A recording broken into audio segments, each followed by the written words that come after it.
Top 10 ancient cultures that practiced ritual human sacrifice. Number 10. The Carthaginians.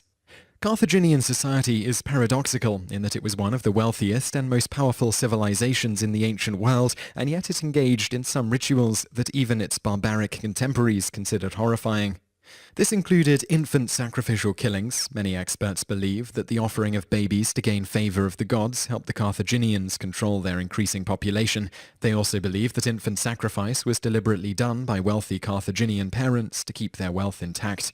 It's estimated that from 800 BC until 146 BC, when the Romans conquered Carthage, about 20,000 babies were sacrificed. However, not all experts believe that the Carthaginians did in fact engage in infant sacrifice. They contend that discovered infant remains had died of natural causes. Number 9. The Israelites. Many scholars firmly believe that the ancient Israelites performed a burnt offering of children in the name of an ancient Canaanite god named Moloch.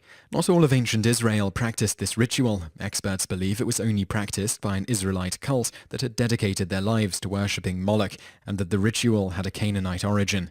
Some scholars don't agree with this, contending that Moloch never existed in ancient Israelite society. For these scholars, the word mulk, from which the word Moloch was derived, doesn't mean god, but rather sacrifice. As such, sacrifices may have been made in a more general sense, or perhaps not at all. Scholars can't agree on the matter, and the debate continues to this day. Number 8. The Etruscans. The Etruscans were an ancient people who lived in what is now known as Tuscany. They were farmers and traders who made business transactions with both Greece and Carthage. Aside from farming and trading, the Etruscans relied on minerals to fuel their economy. For many years, scholars were unwilling to accept the fact that the Etruscans did engage in the practice of human sacrifice, but when archaeologists at the University of Milan unearthed important evidence in Tarquinia, Italy, it was proven conclusively that the Etruscans did indeed practice human sacrificial killings. The archaeologists discovered several remains of sacrificed adults, infants, and children who were either foreign, ill, or of low social ranking. Aside from human remains, the archaeologists also discovered a sacred building, a stone altar, and a ritual deposit of secular power that included a trumpet, an axe, and a shield. Number 7. The Chinese. The practice of human sacrifice was very common in ancient China, particularly during the Shang dynasty, the first Chinese dynasty with written records. In fact, archaeological evidence suggests that human sacrifice was practiced on a grand scale during the Shang dynasty. The purpose was twofold: political control and religious communication. Experts believe that there were 3 types of human sacrifice practiced by the Shang. In pit sacrifices, young men were sacrificed. Their bodies were dismembered, and they were buried without their personal possessions. In foundation sacrifices, children and babies were used.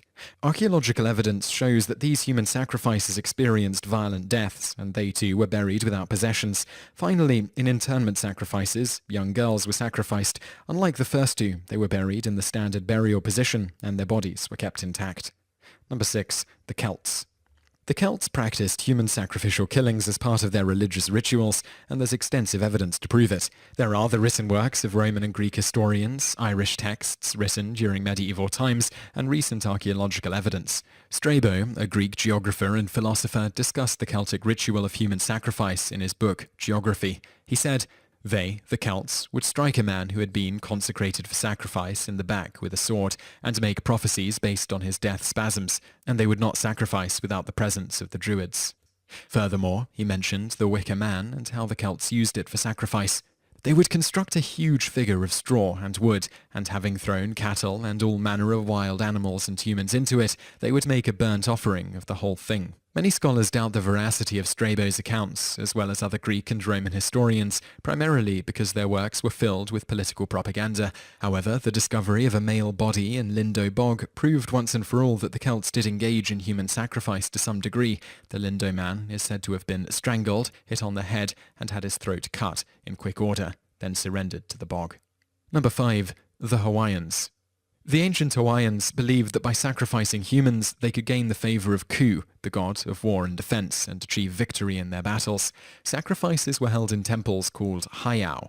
The people used were captives, particularly chiefs from other tribes, who would be hung upside down on wooden racks. The priest would be anointed with sweat collected from the sacrifice, then the sacrifice would be beaten repeatedly until their flesh became smooth. Finally, they would be eviscerated. The ritual didn't end there, though. Once disemboweled, the flesh would either be cooked or eaten raw by the priest and the chief of the tribe. Number 4. The Mesopotamians.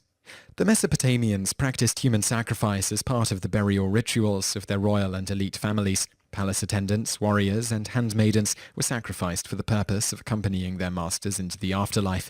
After they had been killed, their bodies were put in a systematic, decorative order. The warriors would have their weapons at their side, while the handmaidens would be adorned with headdresses. For many years, experts believed that these sacrifices were killed with poison. However, new examinations showed that the deaths were much more brutal. They were stabbed through the head with a pike, a painful but quick death. Number 3. The Aztecs. Aztec society would offer human lives in order to keep the sun from dying. The Aztecs strongly believed that human blood was a sacred life force and that the god of the sun, Huitzilopochtli, needed it for nourishment and appeasement. The Aztecs performed brutal and gruesome sacrificial killings of both volunteers and members of other tribes who were captured during war. In one type of ritual, the sacrifices would be required to walk up the stairs of the temple. When they reached the top, a priest would open their stomachs, cutting from their throats down to their bellies. The priests would then offer the hearts to the gods, while the bodies would be dismembered at the bottom of the temple. Estimates of the scope of these sacrifices are fiercely debated, a problem compounded by the fact that few neutral sources are available. Number 2. The Egyptians. Many Egyptologists believe that the ancient Egyptians practiced human sacrifice.